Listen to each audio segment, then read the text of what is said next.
PoGo City Radio. All right, guys, thanks for checking out the PoGo City Radio live podcast. We are doing our first ever movie night where we'll be doing some movie reviews and some spoilers as well. Definitely spoilers. But when we do this, we're going to announce on social media what we're going to be discussing, what movie or book we're going to be discussing ahead of time, and it's your job to watch it or read it or listen to it, and then we're going to be discussing them.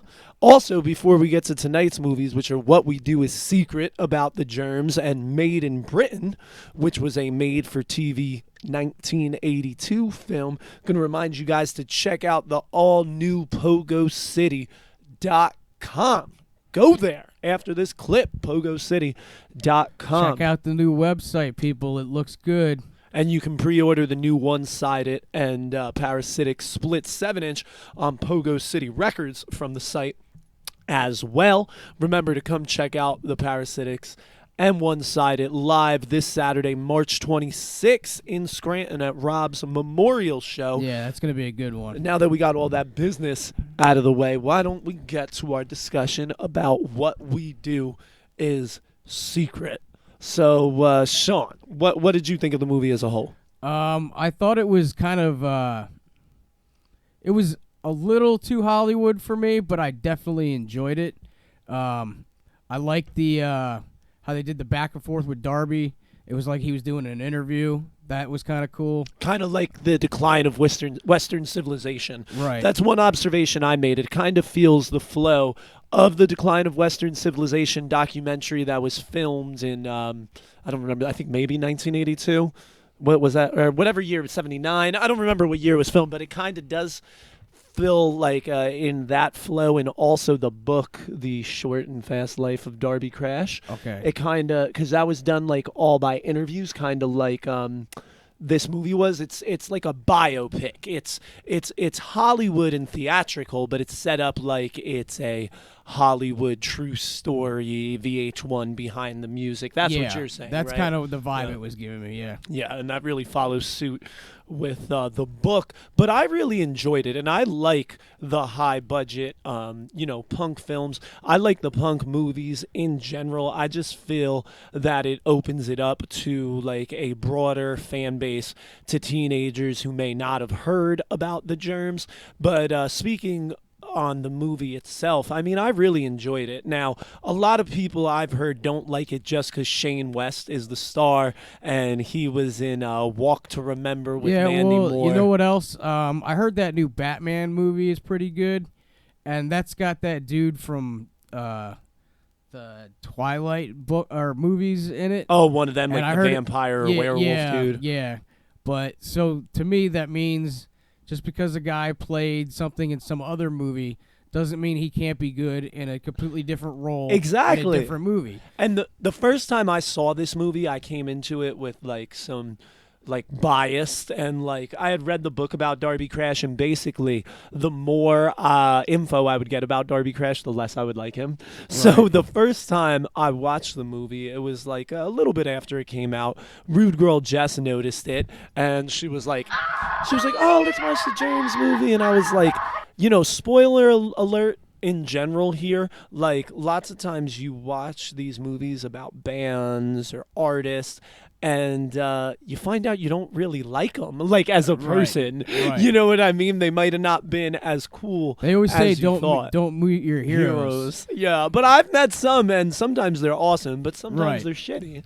And it's not that Darby was shitty. He was, we just did a special on Gigi Allen, and this kind of goes in the vein with this. Like Darby, and the film starts out with him speaking about this, would openly call himself a fascist. Now, he wouldn't say he was a Nazi, and he said he would regularly say what Hitler did was wrong and stuff, but he was a fascist because he thought he should rule everything. And he should be the supreme leader, and that's kind of where the whole Circle One thing comes from, that blue circle and Right, the the track. logo. And what it was a cigarette burn, and Darby would burn some of his friends, mostly women. Yeah, they show that in the movie. He Yeah. burns the girl's hand. With a cigarette, and Yeah. that was a pretty common thing. I met someone who claimed they had a Darby burn. I could see it, but it was like, well, you could have just burned yourself. Right. But it kind of meant you were like part of his cult, because like Right. also in the vein of G.G. Allen, like he really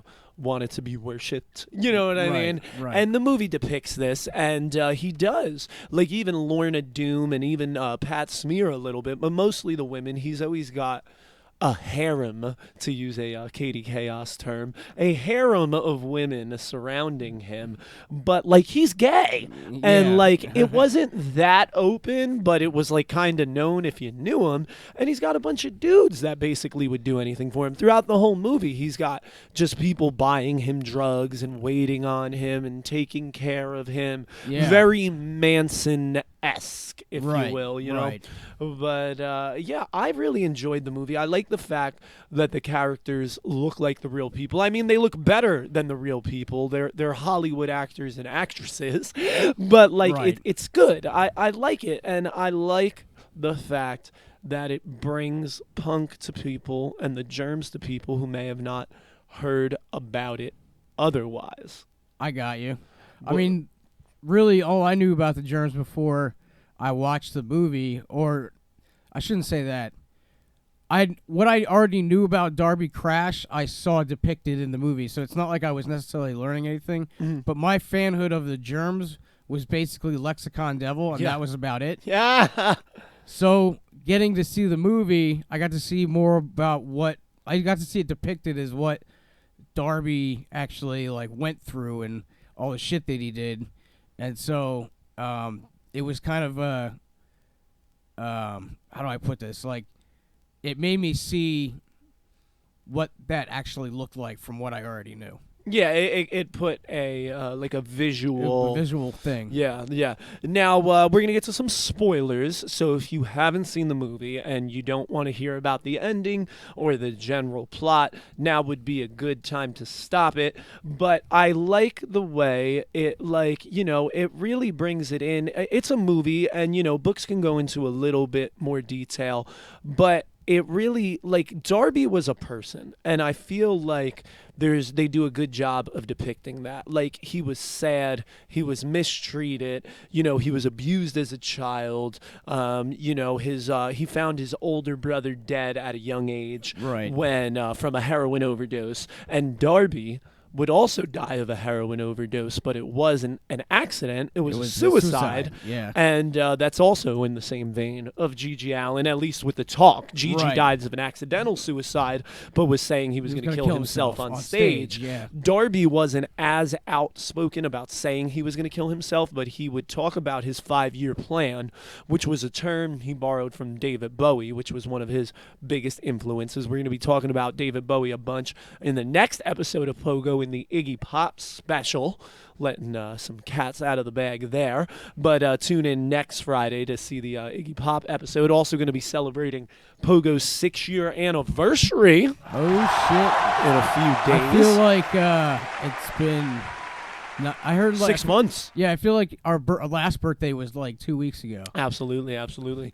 But yeah, so he had a hard life, and it's real sad what happens. I would have liked if they got into the death a little bit more. It was Very abrupt. perhaps it was accurate, though, because they kind of sped through the death, I feel like. And that's what happened in reality, because Darby, who is trying to make an impact, kind of blows up in his face because he ends up killing himself on the night John Lennon is murdered. Right. And that definitely stole Overshadowed it. all the headlines. Yeah. Yeah.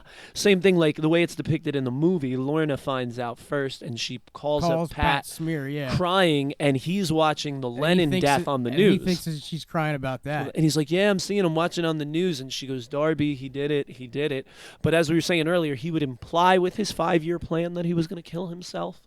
but he not never actually directly said say it. Right. And people start catching on to it, and he makes a suicide pact with someone in the movie. Now, according to the book, this girl has a real rough life, and people believe that Darby personally purposely didn't kill her, but it kind of fucked up her life even more. He makes a suicide pact with one of his, followers, Right. and they do the last Germ show, and it ends. He says goodbye to everybody. He's real nice to everybody, even Don, the drummer, who he's a dick to most of the time.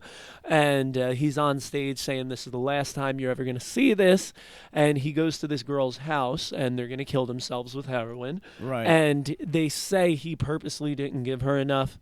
That's what they think. And then he shoots himself up, kills himself, starts writing in blood, "Here lies Darby," but dies before he's finished. Right. That's what they think he was trying to write. He did leave a short note to I forget who it was. This is from the book, but it said something along of my life and my leather go to whoever. It was one of the members of the band, probably Pat. I'm not sure. He left his leather. He said, "My life and my leather." It might have been the kid that fills in on drums. Right, the one But that he was into. he leaves a short note that says something along those lines and tries to write, "Here lies Darby," in blood. He dies. Girls wake up. She's still alive. He's dead. Everybody hates her because she let Darby kill himself. Right. And Darby's sister beats the shit out of her, according to her own testimony in the book. And the girl doesn't do well and eventually ends up in and out of the psych ward and is like MIA, known to be homeless and in and out of the psych ward. Wow. For the rest, yeah. That's crazy. Crazy, sad story. Yeah, that is really sad, man. Yeah, go Holy check shit. out What We Do Is Secret and go check out the book, The Short and Fast Life of Darby Crash. Go check out the new site, PoGoCity.com. Hit us up on Facebook and Instagram at PoGoCity. Order the new record, link in the description. It can also be ordered from PoGoCity.com. Hope you guys enjoyed our first little movie discussion on What We Do Is Secret, Pogo City's movie night. You got anything else, Sean? No, I got nothing. Catch you guys on the next one. Pogo City Radio.